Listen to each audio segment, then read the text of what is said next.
part of a culture, because culture you cannot create a back on a napkin. You need time, you need to understand. But when you're starting a company, there's probably some ideas that you can put into the company.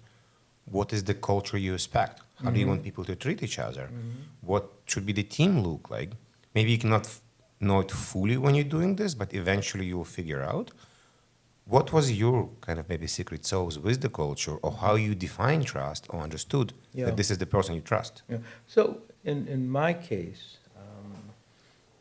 and my partners, when we started Network Solutions, we spent lots of time making sure that we were in agreement on what a culture should be, how the culture should be built, what were our values, and could we agree on the value structure.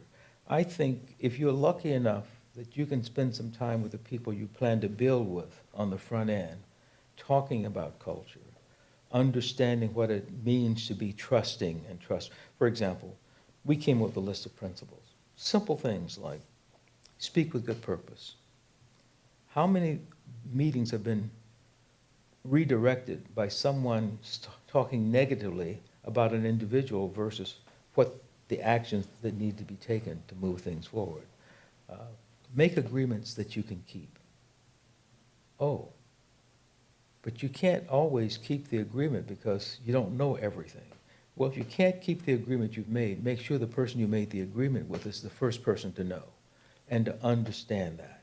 Don't try to hide the fact that what you thought and what you now know are in conflict. So, Emmett, is this part of intent? So I'm basically saying when I'm interrupting you during the meeting, it's not because I'm trying to be rude, it's because I'm trying to bring the subject back to the topic.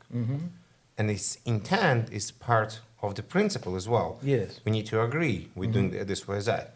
We want to agree that we interrupting each other or we acting in this way because we're not trying to be rude or we're trying to show who is smarter here, is because we want to greater good for the company. Yeah, and simply put, you need to know what the purpose and desired outcome are.